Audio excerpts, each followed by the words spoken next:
അസ്സലാമു അലൈക്കും വറഹ്മത്തുള്ളാഹി വബറകാതുഹു. ബിസ്മില്ലാഹിർ റഹ്മാനിർ റഹീം. അൽഹംദുലില്ലാഹി റബ്ബിൽ ആലമീൻ. അസ്സലാത്തു വസ്സലാമു അലാ റസൂലിൽ അമീൻ വഅലാ ആലിഹി വസ്വഹ്ബിഹി അജ്മഈൻ. അമ്മാ ബഅദ്.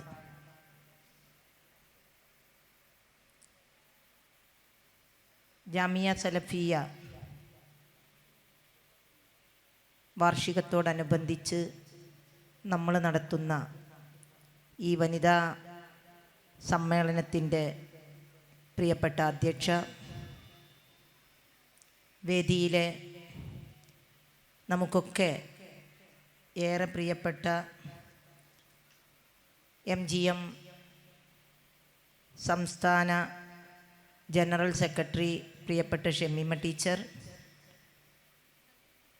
ഞങ്ങളുടെ പ്രിയപ്പെട്ട സെക്രട്ടറി നബീല കുനിയിൽ, അതുപോലെ തന്നെ സ്റ്റുഡൻസ് വിങ്ങിൻ്റെ പ്രസിഡൻറ്റ് പ്രിയപ്പെട്ട ഫാത്തിമ ഷിഫ, സെക്രട്ടറി മിൻഹ ഹബീബ്, ഐഷ വഫ തുടങ്ങി സ്വാഗത ഭാഷണം നടത്തിയ സഫ്ല അഷ്റഫ് അടക്കമുള്ള MGMൻ്റെ പ്രിയപ്പെട്ട സഹപ്രവർത്തകരെ, സുഹൃത്തുക്കളെ, അതിലൊക്കെയുപരി ഈ പരിപാടി ധന്യമാക്കുന്നതിന് വേണ്ടി ഇവിടെ എത്തിച്ചേർന്ന നല്ലവരായ സഹോദരിമാരെ, പ്രിയപ്പെട്ട കുട്ടികളെ, സഹോദര സമുദായ അംഗങ്ങൾക്ക് ഈ പ്രസ്ഥാനത്തിൻ്റെ എല്ലാവിധ അഭിവാദ്യങ്ങളും അർപ്പിക്കുകയാണ്. ഏറെ പ്രതീക്ഷയോടുകൂടിയാണ് നമ്മൾ ഈ സമ്മേളനത്തെ നോക്കിക്കാണുന്നത്. പ്രത്യേകിച്ച് വനിതാ സമ്മേളനത്തെ. ഒരു വലിയ പ്രസംഗത്തിനൊന്നും ഞാൻ മുതിരുന്നില്ല. 3 വിഷയങ്ങൾ ആസ്പദമാക്കിക്കൊണ്ട് ഇവിടെ നമ്മളോട് സംസാരിക്കുന്നതിന് വേണ്ടി പ്രഗത്ഭരായ നമ്മളുടെ സഹോദരിമാരിവിടെ എത്തിച്ചേർന്നിട്ടുണ്ട്. അതുകൊണ്ട് തന്നെ ഒരു ദീർഘമായ പ്രസംഗം നടത്താൻ ആഗ്രഹിക്കുന്നില്ല എന്ന് പറയാനുള്ള കാരണം അതാണ്. ഇന്ന് നാം ജീവിക്കുന്ന ഈ ലോകം നമുക്ക് പോലും ചിന്തിക്കാൻ കഴിയാത്തത്ര നമ്മളിൽ നിന്ന് വിദൂരതയിലേക്ക് നടന്നെടുക്കുകയാണോ എന്ന് സംശയിക്കേണ്ട ഒരു കാലഘട്ടത്തിലാണ് നമ്മൾ ജീവിക്കുന്നത്. നമുക്കൊക്കെ നമ്മുടെ വീടകങ്ങളിലേക്ക് ഒന്ന് കണ്ണോടിക്കുമ്പോൾ, മുസ്ലിം കമ്മ്യൂണിറ്റിയിലേക്ക്, മുസ്ലിം സമുദായത്തിലേക്ക് നമ്മൾ കണ്ണോടിക്കുമ്പോൾ നമുക്ക് കാണാൻ കഴിയുന്നതും കേൾക്കാൻ കഴിയുന്നതുമൊക്കെ വേദനയുള്ള വർത്തമാനങ്ങളാണ്. നമ്മൾ ജീവിക്കുന്നത് എന്തിനാണ് എന്ന് ചോദിച്ചാൽ, പണം സമ്പാദിക്കുന്നത് എന്തിനാണ് എന്ന് ചോദിക്കുമ്പോൾ നന്നായി ജീവിക്കാൻ എന്നുള്ളതും, എന്തിനാണ് നന്നായി ജീവിക്കുന്നത് അല്ലെങ്കിൽ ഈ ലോകത്തെ ജീവിതം എന്തിനാണ് നന്നാക്കുന്നത് എന്ന് ചോദിക്കുമ്പോൾ അതിന് പലപ്പോഴും നമ്മളുടെ മുമ്പിൽ ഉത്തരമില്ലാത്ത, നമ്മൾ ഉത്തരം മുട്ടുന്ന ഒരവസ്ഥയാണുള്ളത്. നാളെ എന്ന് പറയുന്ന ലോകത്തേക്ക് പോകുന്നതിന് മുമ്പ് ഇവിടെ വെച്ച് നന്നായി ജീവിക്കുവാനും ആ മരണം ആസ്വദിക്കുന്നതിൻ്റെ മുമ്പ് നമ്മളൊക്കെ മരണം ആസ്വദിക്കുക തന്നെ ചെയ്യും എന്നുള്ളത് പരിശുദ്ധ ഖുർആൻ വളരെ കൃത്യമായി നമ്മളോട് പറഞ്ഞു തരികയാണ്. കുല്ലു നഫ്സിൻ സാഹിഖത്തുൽ മൗത്ത് എന്ന് നമ്മളെ പഠിപ്പിക്കുമ്പോൾ ഫമൻ സുഹ്സിഹ അനിൻ നാരി വ ഉദ്ഖിലൽ ജന്നത ഫഖദ് ഫാസ് എന്നുള്ളത് പരിശുദ്ധ ഖുർആനിൽ വളരെ വ്യക്തമായി നമ്മൾ ഓതുമ്പോൾ, ആ നാളെ എന്ന് പറയുന്ന ലോകത്തേക്ക് കൊണ്ടുപോകാൻ നമ്മൾ എന്തുണ്ടാക്കി എന്ന് ചോദിക്കുമ്പോൾ നിരർത്ഥകമായിട്ട് അല്ലെങ്കിൽ നമ്മളുടെ മുമ്പിൽ മറുപടി പറയാനില്ലാത്ത ഒരവസ്ഥയാണ് പലപ്പോഴും ഉണ്ടാകുന്നത്. നമ്മൾ ജീവിക്കുന്ന ഈ ചുറ്റുപാടെന്ന് പറയുന്നത് മലീമസമായി കൊണ്ടിരിക്കുകയാണ്. അതാണ് ഞാൻ നേരത്തെ പറഞ്ഞത്, മുസ്ലിം കമ്മ്യൂണിറ്റിയിലേക്ക് നമ്മൾ തിരിഞ്ഞു നോക്കുമ്പോൾ ഏറെ പ്രയാസങ്ങൾ നേരിടുന്ന അന്തരീക്ഷമാണ് നമ്മൾക്കുള്ളത് എന്ന് പറയാൻ കാരണം, നമുക്കേവർക്കും മരിക്കണം, മരിക്കാതെ ഇവിടെ ആരും ബാക്കിയാവില്ല എന്നുള്ളത് നമ്മൾക്കറിയാം. പക്ഷെ മരണത്തിന് മുമ്പ് നമ്മൾ ചെയ്തു തീർക്കേണ്ട കുറേ പ്രവർത്തനങ്ങളുണ്ട്. ആ പ്രവർത്തനങ്ങൾ നമ്മൾ ചെയ്തു തീർത്തേ മതിയാവുകയുള്ളൂ. നമ്മളുടെ വീട്ടിൽ നിന്ന് നമ്മൾ മരിച്ചു കഴിഞ്ഞ് നമ്മളുടെ മയ്യത്ത് കൊണ്ടുപോകുമ്പോൾ നല്ലത് മാത്രം പ്രവർത്തിച്ച മനുഷ്യൻ്റെ ഒരു മയ്യത്താണെങ്കിൽ ആ ബോഡിയുമായി ചുമന്നുകൊണ്ട് ആറുകാലുള്ള കട്ടിലിൽ വെച്ച് കൊണ്ടുപോയിരുന്ന കാലം മാറി ഇന്ന് നമ്മൾ ആംബുലൻസിലേക്ക് നമ്മളുടെ ശവശരീരം എടുത്തു വെക്കുമ്പോൾ, അത് കൊണ്ടുപോകുമ്പോൾ നല്ലത് ചെയ്ത മനുഷ്യൻ വളരെ ആവേശത്തോടു കൂടി വിളിച്ചു പറയും, ഒന്ന് വേഗം കൊണ്ടുപോകണം എന്നുള്ളത്. അവിടേക്ക് എത്താനുള്ള ധൃതി കൊണ്ടൊന്ന് വേഗം കൊണ്ടുപോകണം എന്ന് പറയുമ്പോൾ, നന്മ ചെയ്യാത്ത, ചീത്ത ചെയ്ത, തിന്മ ചെയ്ത വ്യക്തികൾ അള്ളാഹുവിനോട് പറയുന്നത് ഒരല്പം കൂടി, 1 വർഷം വേണമെന്നല്ലെങ്കിൽ 2 വർഷം വേണമെന്നല്ല ആവശ്യപ്പെടുന്നത്. ഒരല്പനേരത്തേക്ക് ഞങ്ങളെ ഒന്ന് പിന്തിച്ചു തരുമോ എന്നാണ് ചോദിക്കുന്നത്. കുറച്ച് സമയത്തേക്ക് ഈ ദുനിയാവിലേക്ക് ഞങ്ങളെ ഒന്ന് മടക്കുമോ എന്നാണ് ചോദിക്കുന്നത്. കാരണം അവിടെ ഞങ്ങൾക്ക് നന്മ ചെയ്യുന്നതിന് വേണ്ടി.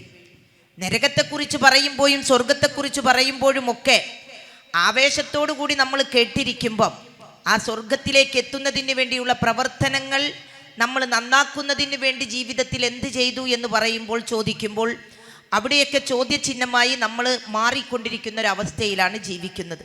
ഞാൻ പറഞ്ഞു വന്നത്, ഇന്നത്തെ നമ്മളുടെ കാലഘട്ടത്തിൽ കാലത്തിനെ നമ്മൾ കുറ്റപ്പെടുത്തിയിട്ട് കാര്യമില്ല, കാലത്തിനെയോ ലോകത്തിനെയോ നമ്മൾ കുറ്റപ്പെടുത്തിയിട്ട് കാര്യമില്ല.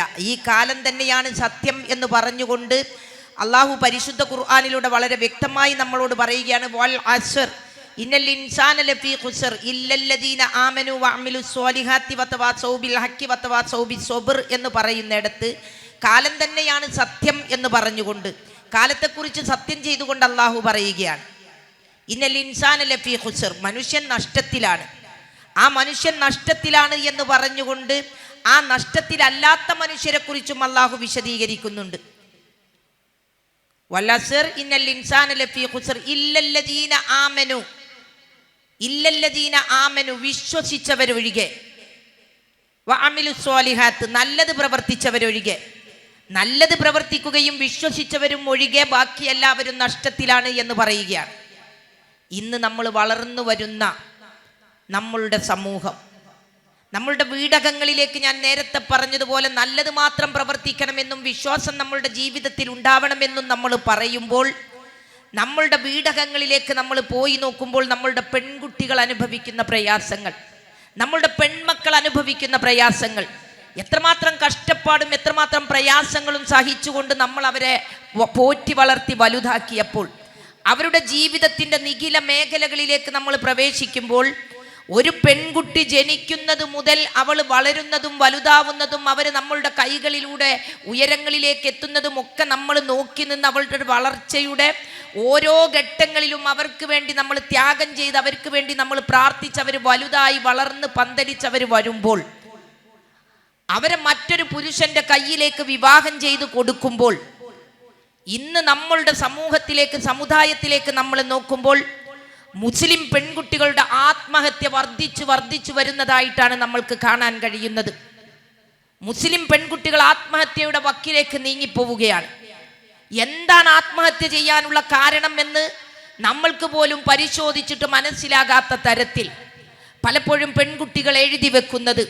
ഈ അടുത്തയിടെ കോഴിക്കോട് ജില്ലയിൽ നടന്ന ഒരു ആത്മഹത്യയിൽ ആ പെൺകുട്ടി എഴുതി വെച്ചത്, പണമാണ് എല്ലാവർക്കും വലുത്, പണത്തിന് വേണ്ടി എന്തും ചെയ്യാൻ മടിക്കാത്തവരാണ് നമ്മളുടെ വീട്ടുകാർ എന്ന് എഴുതി വെക്കുകയാണ്.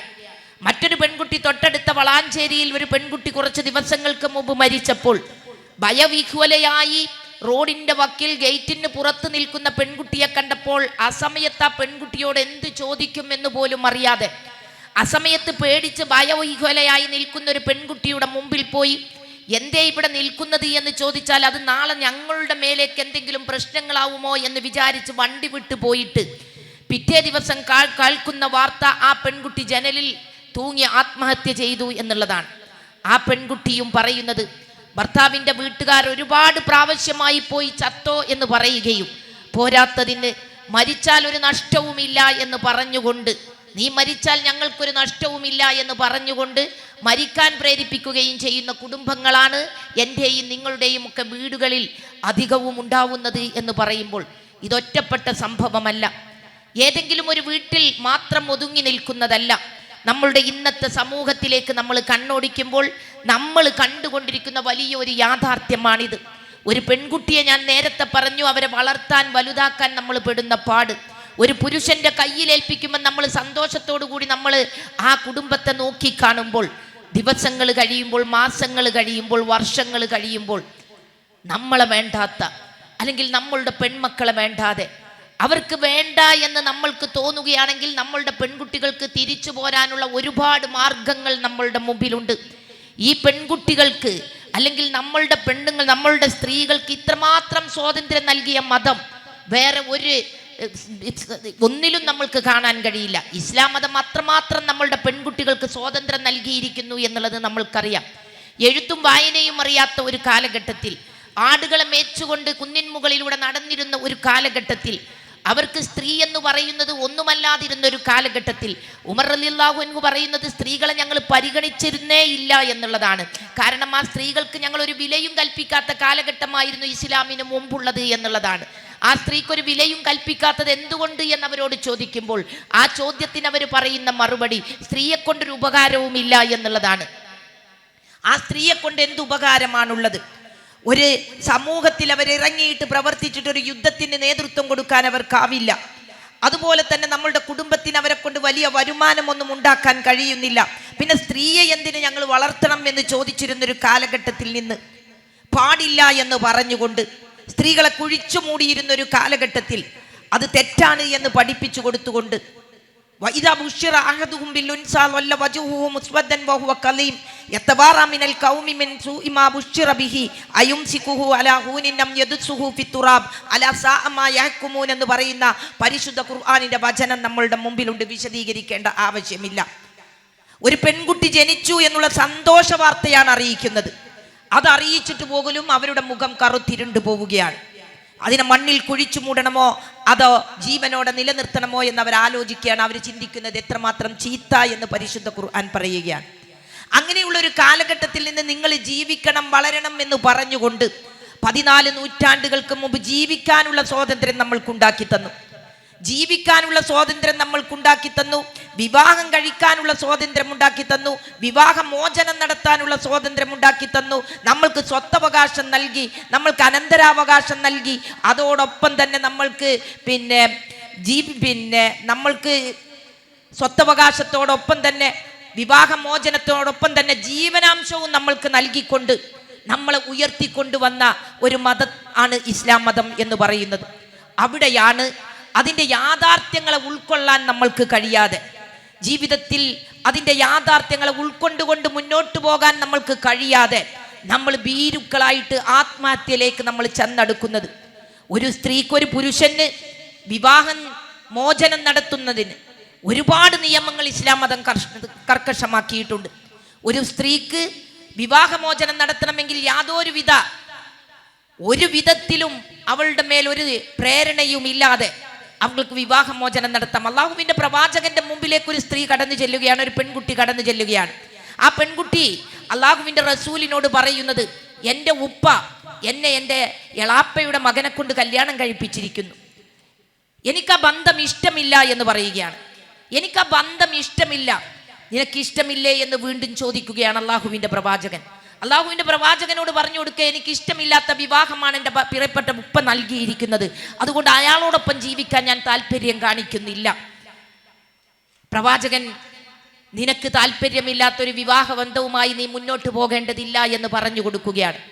നിനക്ക് അവരുടെ കൂടെ ജീവിക്കാൻ നിനക്ക് കഴിയുന്നില്ല എങ്കിൽ വിവാഹമോചനത്തിന് തയ്യാറാവാൻ പറയുകയാണ്. അവന് വിവാഹമോചനം നടത്താൻ ആവശ്യപ്പെടുകയാണ്. അപ്പൊ ആ പെൺകുട്ടി അള്ളാഹുവിന്റെ റസൂലിനോട് പറയുന്നത്, പ്രവാചകരെ, ഞാൻ അവരുടെ കൂടെ ജീവിച്ചോളാം, എനിക്ക് യാതൊരുവിധ ബുദ്ധിമുട്ടുമില്ല. പക്ഷെ ഈ സമൂഹത്തിന് അള്ളാഹുവിന്റെ പ്രവാചകൻ അറിയിക്കണം, ഒരു ഉപ്പയുടെ, ഒരാങ്ങളയുടെ, ഒരമ്മാമന്റെ, അവരുടെയൊക്കെ ചൊൽപ്പടിക്ക് നിന്നുകൊണ്ടൊരു പെൺകുട്ടിയെ അവളുടെ ഇഷ്ടമില്ലാതെ ഏതെങ്കിലും ഒരു പുരുഷന്റെ കൂടെ പറഞ്ഞയക്കാം എന്നുള്ളത് വ്യാമോഹമാണ് എന്നുള്ളതും, ആ സ്ത്രീക്കാണ് അവിടെ ആ പെൺകുട്ടിക്ക് അവളുടെ വലിയ വിലയുണ്ട് എന്നുള്ളത് അവർ മനസ്സിലാക്കി കൊടുക്കുന്നതിന് വേണ്ടിയാണ്. അത് പ്രവാചകന്റെ നാവുകൊണ്ട്, പ്രവാചകന്റെ വായിൽ നിന്ന്, പ്രവാചകനിൽ നിന്ന് ഈ സമുദായത്തെ പഠിപ്പിക്കുന്നതിന് വേണ്ടിയാണ് ഞാൻ അത്തരത്തിലൊരു ചോദ്യവുമായി നിങ്ങളുടെ മുമ്പിലേക്ക് എത്തിയത് എന്ന് പറയുകയാണ്. അവൾക്ക് സ്വാതന്ത്ര്യം കൊടുക്കുകയാണ്. അള്ളാഹുവിന്റെ റസൂൽ അവർക്ക് സ്വാതന്ത്ര്യം കൊടുക്കുകയാണ്. നിങ്ങൾക്കിഷ്ടമില്ലാത്ത വിവാഹത്തിലേക്ക് നിങ്ങൾ പോവേണ്ടതില്ല എന്നുള്ളത്. അങ്ങനെയൊക്കെ നമ്മളുടെ മുമ്പിൽ ഉണ്ടാകുമ്പോൾ പിന്നെ എന്തിനാണ് നമ്മൾ ഭീരുക്കളെ പോലെ അള്ളാഹു പോലും നമ്മൾക്ക് പുറത്തു തരാത്ത രൂപത്തിൽ ഈ ജീവിതത്തെ നമ്മൾ അള്ളാഹു നൽകിയ ജീവനെ നമ്മൾ ഇല്ലാതാക്കുമ്പോൾ എവിടേക്കാണ് നമ്മളുടെ പോക്ക്? വളർന്നു വരുന്ന എൻ്റെ പ്രിയപ്പെട്ട പെൺകുട്ടികളോട് എനിക്ക് സൂചിപ്പിക്കാനുള്ളത്, ഈ ലോകം എന്ന് പറയുന്നത് നമുക്ക് ജീവിക്കാനുള്ളതാണ്. സന്തോഷത്തോടു കൂടി സമാധാനത്തോടു കൂടി നമ്മൾക്ക് ജീവിക്കാനുള്ളതാണ് ഈ ലോകം എന്ന് പറയുന്നത്. ഇവിടെ നമ്മൾക്കൊരു മതമുണ്ട്. മതത്തിൽ അധിഷ്ഠിതമായ ജീവിതവുമായി നമ്മൾ മുന്നോട്ട് പോകുമ്പോൾ, വിശ്വാസത്തിൽ അധിഷ്ഠിതമായ ജീവിതവുമായി നമ്മൾക്ക് മുന്നോട്ട് പോകുമ്പോൾ, മറ്റെല്ലാത്തിനെയും തൃണവൽക്കരിച്ചുകൊണ്ട്, മറ്റെല്ലാത്തിനെയും മാറ്റി നിർത്തിക്കൊണ്ട് നല്ല ഒരു ജീവിതം നയിക്കാൻ നമ്മൾക്ക് കഴിയും. അതിനാദ്യവും അവസാനവും നമ്മളുടെ ജീവിതത്തിൽ വേണ്ടത് ആ അള്ളാഹുവിനെ കുറിച്ചുള്ള ബോധ്യവും പ്രവാചകൻ നമ്മൾക്ക് കാണിച്ചു തന്ന മാതൃകകളും നമ്മളുടെ ജീവിതത്തിൽ പ്രാവർത്തികമാക്കിക്കൊണ്ട് യഥാർത്ഥ വിശ്വാസികളായി തൗഹീദ് ഉൾക്കൊണ്ട, ഈമാൻ ഉൾക്കൊണ്ട, ലാ ഇലാഹ ഇല്ലല്ലാഹ് മുഹമ്മദുർ റസൂലുള്ളാഹി എന്നുള്ള കെലിമത്ത് നമ്മളുടെ മനസ്സിൽ നമ്മൾ ആർജിച്ചെടുത്തുകൊണ്ട് അതുമായി മുന്നോട്ട് പോകാൻ നമ്മൾ ശ്രമിച്ചാൽ ഏത് ശക്തിക്കും നമ്മളെ തടഞ്ഞു നിർത്താൻ കഴിയില്ല. നമ്മൾക്ക് ഈ വിശ്വാസം നമ്മളുടെ മുമ്പിലുണ്ടെങ്കിൽ മറ്റെല്ലാത്തിനെയും നമ്മൾക്ക് മാറ്റി വെച്ചുകൊണ്ട് ഈ വിശ്വാസം നമ്മളുടെ മനസ്സിൽ രൂഢമൂലമായാൽ മറ്റൊക്കെ നമ്മൾക്ക് നിസാരമാകും. നാളെ അള്ളാഹുവിൻ്റെ മുമ്പിലെത്തുമ്പോൾ, നാളെ പരലോകത്തെത്തുമ്പോൾ അതിൻ്റെ പ്രതിഫലം നമ്മൾക്ക് കിട്ടുമെന്നുള്ള വലിയ പ്രതീക്ഷയോടുകൂടി മുന്നേറാൻ നമ്മൾക്ക് കഴിയും. ആ ലാ ഇലാഹ ഇല്ലല്ലാഹ് മുഹമ്മദുർ റസൂലുള്ളാഹി എന്നുള്ള കെലിമത്ത് അത് നമ്മളുടെ ജീവിതത്തിൽ നമ്മൾ പ്രാവർത്തികമാക്കണം. അത് പ്രാവർത്തികമാക്കുമ്പോൾ പലപ്പോഴും നമ്മളുടെ കൂട്ടുകാരികളിൽ നിന്ന്, നമ്മളുടെ ക്യാമ്പസുകളിലെ നമ്മളുടെ ഫ്രണ്ട്സിൽ നിന്നൊക്കെ വളരെ മോശമായ രൂപത്തിലുള്ള സംസാരങ്ങൾ ചിലപ്പം നമ്മൾക്ക് കേൾക്കേണ്ടി വരും. ആ കേൾക്കേണ്ടി വന്നാലൊക്കെ തന്നെ അതിനെക്കുറിച്ചൊക്കെ നിങ്ങളോട് പറയാൻ എൻ്റെ പ്രിയപ്പെട്ട ഫാത്തിമ, ഷിഫയും മിൻഹയും ഒക്കെ നമ്മളുടെ കൂട്ടത്തിൽ ഇരിക്കുന്നുണ്ട്. അതുകൊണ്ട് ആ വിഷയത്തിലേക്കൊന്നും ഞാൻ കടന്നു ചെല്ലാൻ ആഗ്രഹിക്കുന്നില്ല. നമ്മൾക്ക് ക്യാമ്പസുകളിൽ നമ്മൾ പഠിച്ചുകൊണ്ടിരിക്കുമ്പം, നമ്മൾ സഞ്ചരിച്ചു കൊണ്ടിരിക്കുമ്പം മോശമായ രൂപത്തിൽ നമ്മളുടെ വേഷവിധാനത്തെ അവഹേളിക്കുന്നവരുണ്ടാവാം, നമ്മളുടെ സ്വഭാവത്തെ അവഹേളിക്കുന്നവരുണ്ടാവാം. യഥാർത്ഥമായ വിശ്വാസത്തിലൂടെ നമ്മൾ നമസ്കാരവും നോമ്പുമൊക്കെ എടുത്ത് നമ്മൾ മുന്നോട്ട് പോകുമ്പോൾ ഇതൊക്കെ മാറ്റാറായില്ലേ എന്ന് ചോദിക്കുന്നവരുണ്ടാവാം.